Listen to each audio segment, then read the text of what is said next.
Welcome back to the deep dive. Look, I'm going to be honest with you right off the bat. When I saw the topic for today was fear, I I almost rolled my eyes. Oh, I get it. I mean, we've all heard it, right? Face your fears. Fear is just false evidence appearing real, all that motivational poster stuff. Right. I feel like we've covered the psychology of anxiety a dozen times. It is a very crowded field, I'll give you that. It's usually either, very clinical, all about cortisol and the Yeah, amygdala, but brain chemistry. or it's very self-help, Yeah, just telling you to breathe through it. right.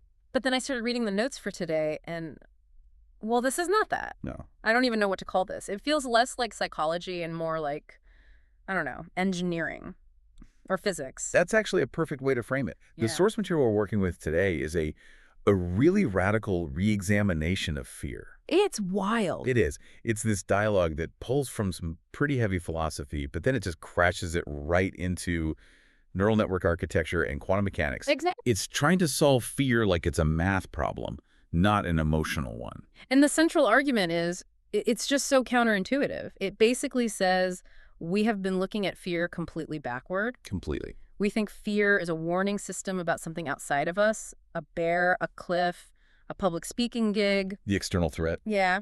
But this source argues that fear has almost nothing to do with the outside world. Correct.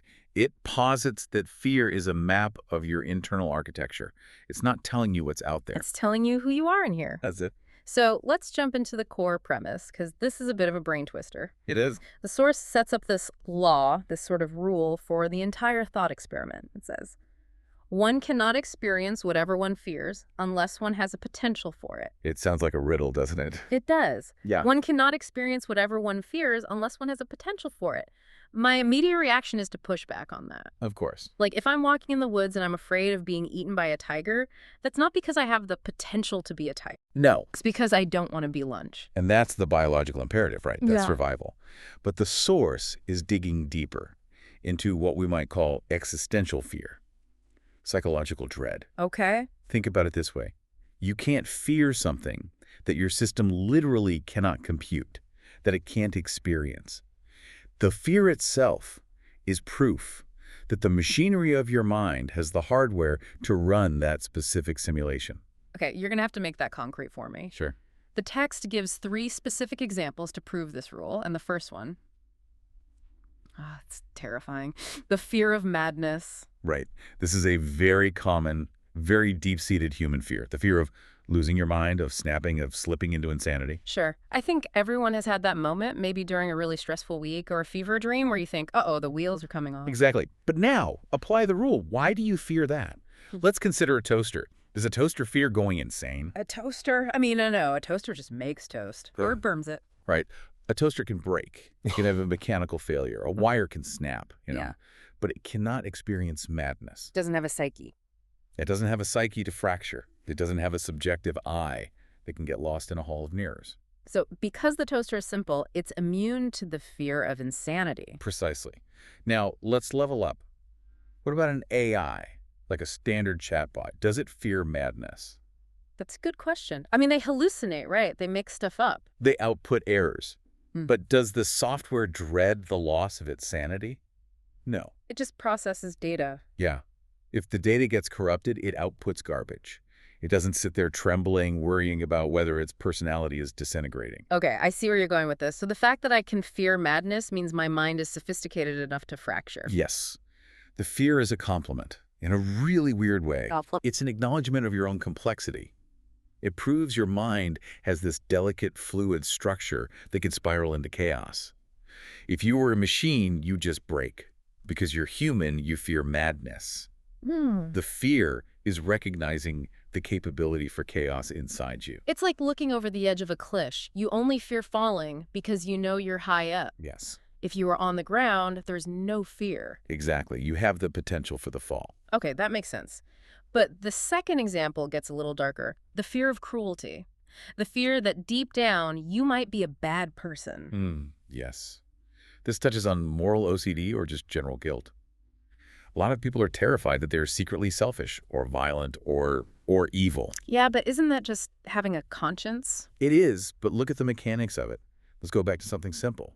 Does a stone fear becoming violent? No, it's a rock. It just sits there. A stone is incapable of violence. It can be used as a weapon, but it cannot harbor malice. Therefore, it cannot fear its own cruelty. But a human being. A human being. Huh. We have that hardware.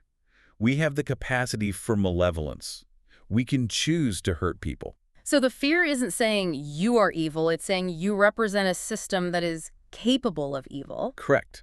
The fear acts as a guardrail. It's your system acknowledging, hey, there is a loaded gun in this room, and it's your right hand. Huh. If you didn't have the capacity to pull the trigger, you wouldn't be worried about it. That's actually really helpful because usually when I have those thoughts like, am I a jerk? I take it as proof that I am a jerk. We all do. But this is saying the opposite. The fear proves I'm aware of the danger. It validates the capacity, but the fear itself is the resistance to that capacity. Okay, so we've got madness and cruelty. But the third one, this is the one I think hits home for pretty much everyone listening, the fear of greatness. The vertigo of potential. Yeah, we always talk about fear of failure. But the source argues that we are actually more terrified of success, of actually stepping into our power. Oh, absolutely. It's the stage fright you feel, not when you think you're going to bomb, but when you think you're going to crush it. And then everything changes. But why? Why would we fear the good stuff? Apply the rule. One cannot experience whatever one fears unless one has a potential for it. Right? You cannot fear the summit of Everest if you don't have the legs to climb it. We fear the height because we have the legs to climb it. That's the quote from the text. It's beautiful, isn't it? If you were truly incapable of greatness, if you had the soul of a potato, you wouldn't feel that vertigo. Right, you just feel indifference. You'd look at a big opportunity and go, not for me.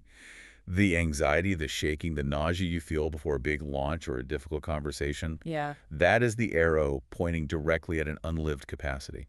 So the intensity of the fear is basically a voltmeter for how much potential is just sitting there waiting to be used. Exactly. Fear ceases to be a stop sign.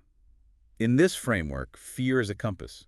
It points north. It points toward where you need to go. That's a massive pivot, a huge one. But the source doesn't stop there. It says, okay, if fear is a map of potential, what is the ultimate fear? What is the one thing we are all scared of? Death. Obviously.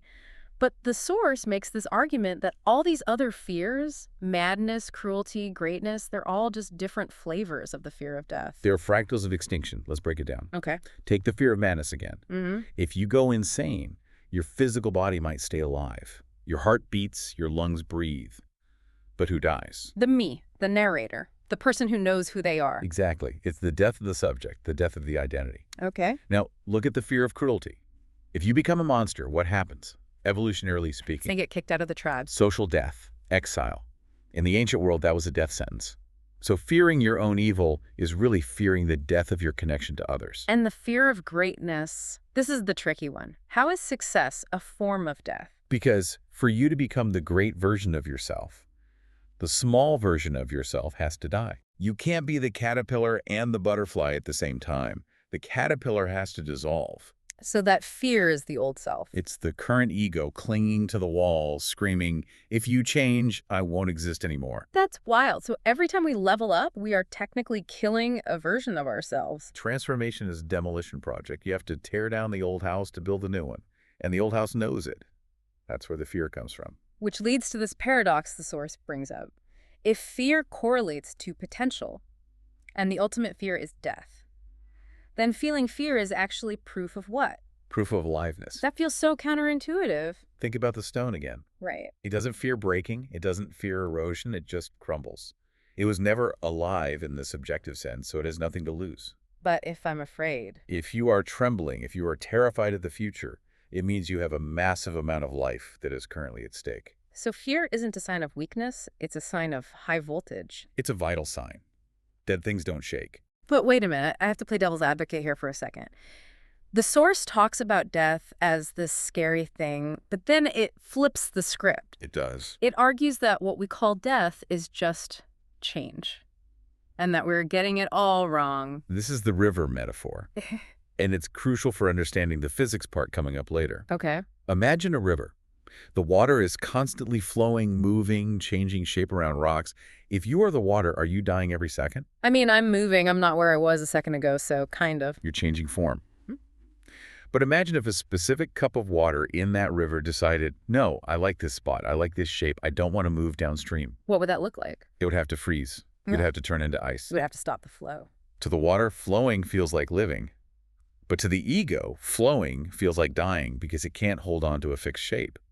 The source argues that fear claims to protect life, but actually, fear advocates for stasis. And stasis is. Stasis is the only true death. If you stop changing, you fossilize. Yeah. You become the stone. So the irony is that by being afraid of death, which is change, We actually choose death, which is stagnation. that is heavy. So real courage isn't about fighting the change. It's about unfreezing.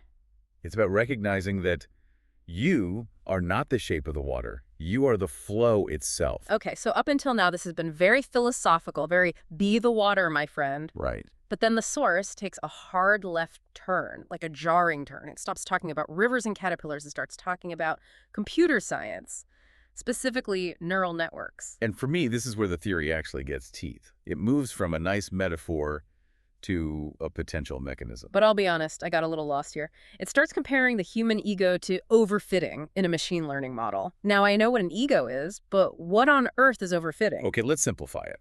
Imagine you are studying for a history test. You memorize the textbook perfectly. You know every date, every name, every battle on page 42. You are a genius at that specific textbook. Yeah. Then you walk into class and the teacher hands you a test. But the questions are slightly different. They ask about why the battle happened, not just the date, or maybe it's a test on current events. What happens? I fail Mil. miserably because I just memorized the old data. Exactly. Yeah. You are overfitted to the past training data. Your model is too rigid, it worked perfectly in the environment you studied, but it falls apart in the real world where things are dynamic. I see. So the ego is the student who memorized the textbook of my past. Yes. Your identity, the thing you call me, is just a set of weights in a neural network that has been trained on everything that has happened to you up until today. It's optimized for yesterday. And then life happens. Right. Something new comes along, a breakup, a job loss, a global pandemic. The inputs change. And what does your system do? It freaks out. It throws an error. In machine learning, we call this the loss function. The system realizes its predictions are wrong. The gap between what it expects, the past, and what is happening, the present, is too wide. And that error signal. That error signal is what we feel as fear. Whoa. So fear is literally a computation error. It's the brain saying, data mismatch. I don't have a model for this. Precisely. And this connects back to the potential idea. The source mentions latent space. This is a key concept in AI. Late space. Think of it like the map of all possible states the network can be in. If you feel fear, it means your network is being pushed toward a region of that map it hasn't explored yet. It's venturing into the Here Be Dragons part of the map. Yes. But here's the kicker. A calculator doesn't have a Here Be Dragons section. It can only do what it's programmed to do. If you try to make a calculator write a poem, it doesn't get scared. It just gives you a syntax error. Okay. But if you get scared of chaos or madness or greatness, it means your latent space includes those coordinates. You have the dimensionality for it. So the fact that I'm scared implies I have the hidden capacity to handle it. I just haven't built the model for it yet. You haven't updated the weights. You're still trying to use the high school history model to solve the adult life problem. This leads to this really trippy idea in the text about the infinite loop. It says the ego is trying to define itself, and that's a problem. It's the I trying to see itself problem. To define a system, you have to stand outside the system. But the ego is the system. You can't be both. You can't. If a neural network tries to freeze its own weights while it's still running, it crashes. You can't be the processor and the static data at the same time. The source argues that when we try to say, this is who I am a banker, I am a good person, I am shy, we are trying to pause the network. We're simulating death. We are. So the solution is what? Just never define ourselves. The source calls it unsupervised learning. It's a state where you allow the weights to update in real time. You stop defending the old me, the overfitted data, and you just process the now. You become a learning machine. Rather than a learned machine, yes. That sounds exhausting, though. Constantly updating. It's actually less exhausting. Think about how much energy you spend defending your identity. I can't do that. That's not me.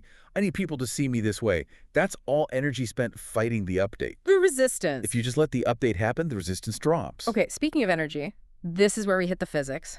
And I have to admit, the host inside me, the skeptic, woke up during this section. I was waiting for this. The source introduces a formula. Yeah. E equals m equals F. V equals M equals F. Now, we all know Einstein.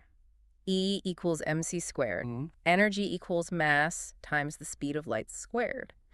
The source says, let's just use natural units and set the speed of light to 1. And I'm sitting here thinking, can you do that? Can you just delete it? Can you just delete the speed of light from the equation? It feels like cheating. It does. I know it sounds like some hand-wavy magic trick. But it's actually a legitimate practice in high-level theoretical physics. Okay. Think of it this way. The speed of light, c, is basically a conversion factor. It's like converting inches to centimeters. Right. If you are mapping the universe using natural units, you just calibrate your ruler so that light travels 1 unit of distance in 1 unit of time. So c becomes 1. Okay, so if c is 1, then c squared is also 1. Right. And multiplying by 1 doesn't change anything. So the equation E equals mc squared just simplifies to E equals m. Okay. And because of quantum mechanics, mass and energy are related to frequency, F. So you get this chain. Energy is mass is frequency. E equals m equals F. Okay, I'll trust the math for a second, but what does that mean for us? We aren't photons. The source is using this as a metaphor for the state of the soul. The identity, we have these 3 variables. Okay. Mass m, this is the particle. Yeah. The solid stuff, the you that exists right now, the frozen snapshot. Got it, the actual. And frequency, yeah. This is the wave, the potential, the movement, the change, the no. But the energy is the whole system. Right. Now here is the profound part. Fear is the defense of mass. Ah. Fear is the obsession with keeping m constant. I want to stay exactly as I am. But if E equals m equals F. If you try to lock down a broom, you are fighting F. Yeah. You are trying to stop the frequency. And what happens in physics if frequency hits 0? If the wave stops vibrating, I guess the energy goes to 0. Energy hits 0, the system flatlines. So by trying to save the mass of my identity, You kill the energy of your life. wow. So we are trying to freeze ourselves to feel safe, but the freezing process is what drains us. Exactly. The source argues that liberation, getting past fear, is shifting your identification from the mass, the particle, to the frequency, the wave. You identify with the flow. If you identify as the wave, you don't care if the particle moves. You are the movement. You are the change. Loss becomes impossible because the next moment. I like that. I am not the rock. I am the vibration. It sounds abstract, but it's actually very practical. Yeah. It's the difference between saying, I am an architect, which is mass, it's fixed, and saying, I am designing, which is frequency, it's an action. If you lose your job as an architect, the mass is destroyed, and you're devastated. But if you identify with the process of creating, you just find a new outlet. The frequency continues. That leads perfectly into the next section, which is my absolute favorite part of this whole stack, the superconductor thought experiment. This is where it all comes together. This is where we take the neural networks and the physics and we put them into a story. I want to slow this down and really visualize it for everyone listening. Let's set the stage. Okay. Imagine a country road. There is a man sitting in a self-driving car. He's not driving. The AI is driving. He's just a passenger. Okay. On the side of the road, in the bushes, there is a hidden dog. And near the dog, there is a rabbit. Okay. Biological intelligence, dog, rabbit. Artificial intelligence, car. And human consciousness, man. All in one scene. Now, let's watch what happens in slow motion. The dog spots the rabbit. The dog's intent spikes. It chases. And the rabbit reacts. It dashes into the road. The AI's sensors LiDAR, cameras pick up the rabbit instantly. The AI calculates a new path and swerves the car. And the man. The man, sitting inside, feels the swerve. His heart rate spikes. He panics. It's a chain reaction. But the source asks us to trace the information. Where did it start? It started as biological intent in the dog, get the rabbit, Then it converted into physical motion in the rabbit. which then converted into digital data in the AI. Then mechanical action in the car. And finally, it converted into biological emotion, fear in the man. And here's the million-dollar question. Did the man see the dog? No. The dog was hidden in the bushes? Did the man see the rabbit? Probably not. It all happened way too fast. So the man is having a physical fear response adrenaline, cortisol caused by a dog he never saw, communicated through a rabbit and a robot. The source calls this non-locality. Wait, non-locality usually refers to quantum particles affecting each other across space instantly. Are we saying the man and the dog are entangled? In an informational sense, yes. We usually think we are separate individuals. I am in here, the world is out there. Right. But in this split second, the boundaries dissolved. The information flowed seamlessly from the dog's brain to the man's adrenal gland. There was no break in the circuit. The source calls the medium of this connection the superconductor. Yes. We tend to think of the space between things as empty air. But here, the space acted like a wire with zero resistance. It conducted the knowing. The knowing. Think about it. If the rabbit had stopped to think, should I run? It would be eaten. Slow. If the AI had to think like a human, is that a rabbit? Mm-hmm. It might be too slow. The system worked because it bypassed the thinking mind and operated at the speed of being. But the man felt fear. He felt panic. From his perspective, something went wrong. Right. The man is the only one in the chain who thinks there's a problem. Yeah. From the perspective of the whole system, the superconductor, everything was perfect. Perfect. The dog was true to its nature. The rabbit used its potential to run. The AI used its potential to protect. The man's body prepared for impact. There was no error. The panic was just the information hitting the final node. It was just the electricity reaching the light bulb. The man interpreted the surge of intensity as fear or something is wrong, but actually it was just the system working. That reframes the feeling of anxiety completely. We think anxiety is a malfunction. Why am I anxious? What's wrong with me? Right. But maybe anxiety is just data processing. Exactly. Maybe you're just the node in a much larger network and you're vibrating because a massive amount of information is passing through you. You aren't generating the fear, you are conducting it. The source says, we do not have experiences. We are the medium in which experience happens. That kind of blows up the idea of loneliness, doesn't it? It makes loneliness structurally impossible. You can feel lonely, sure, but you can never be disconnected. You are wired into the dog, the rabbit, the car, the weather, the economy. You are part of the superconductor whether you like it or not. Okay, but I have to pull us back to Earth for a second. If the superconductor system is so perfect, if it's all just one big happy flow of information, why did the universe invent fear? Why does it feel so bad? Yeah. Why not just have us swerve the car calmly? Why the terror? This brings us to the architect of complexity. Let me ask you this. If you have a neural network that never gets an error signal, does it learn? No, it just keeps doing the same thing. It thinks it's perfect. Exactly. Fear is the error signal. It's the loss function we talked about earlier. The universe uses fear to drive evolution. So it's a feature, not a bug. It's the primary feature. Fear tells the prehistoric organism, you are too slow to escape the predator. So what happens? The organism dies, or it adapts. It evolves stronger legs. Fear says, you can't see the danger coming. So life evolves an eye. So fear is the sculptor. It chiseled us out of the slime. It carved the eye and the wing. It drove the complexity. Without that pressure, without that not good enough signal, life would just be a blob. So we should be grateful for fear. Grateful, yes, but we shouldn't worship it. And this is the trap. The source says, fear serves until it doesn't. It's like training wheels. It helps you learn to ride the bike. Yeah. But if you keep the training wheels on for the Tour de France, they become a liability. They create drag. They create heat. The source talks about the thermodynamics of ego. To maintain the illusion that I am separate, to keep your walls up, requires energy. You are pumping against the flow. That generates heat. It is what we call stress, inflammation, burnout. Enlightenment or flow or the zone, whatever you want to call it, is the ground state. It's when you stop pumping, you cool down, you become a superconductor with zero resistance. Okay, so the goal is to drop the resistance. Yeah. To take off the training wheels. But how? This brings us to the final piece of the puzzle. Honestly, this was the part that surprised me the most. The twist at the end. Yeah. The source links fear to desire. It calls fear negative desire. This is crucial. We usually think of fear and desire as opposites. Desire is, I want that. And fear is, I don't want that. They feel like opposite directions. But imagine a bar magnet. You have a North Pole and a South Pole.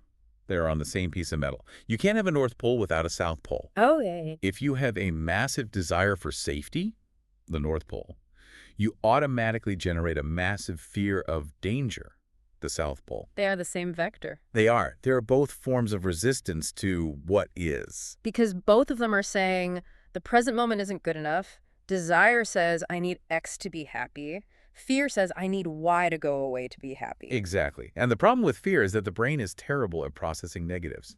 If I tell you, do not think of a white rabbit, what happens? I see a white rabbit immediately. Your brain has to simulate the rabbit in order to negate it. So when you sit there fearing failure, fearing loneliness, fearing illness, You are constantly simulating those things. You're meditating on the very thing you don't want. The source calls it prayer in reverse. That's terrifying. So by worrying, I'm basically training my neural network on the bad ending data. Yes. You are overfitting to the nightmare. So what's the fix? Do we just stop desiring things? Do we become monks and sit on a mountain and want nothing? I desire no pizza. I fear no hunger. Oh, that's the spiritual vegetable trap. Yeah. The source is very clear here. It's not about killing desire. It's about purifying it. Purifying it. It distinguishes between corrupted desire and pure desire. Okay, break that down for me. What is corrupted desire? Corrupted desire is craving. It comes from a place of lack. I am empty and I need this external thing to fill me up. Right. It's needy. It generates friction. Yep. It feels grasping. It's sticky. And because it implies you don't have it, it generates the fear that you won't get it. Okay. And pure desire? Pure desire is intent. Or, as the source calls it, voltage. It implies agency. I choose to create this. It's not begging the universe for a favor. It's inputting a command into the code. That's it. The source uses this electrical analogy again. Voltage, which is intent, versus resistance, which is fear. Ohm's law. Current equals voltage divided by resistance.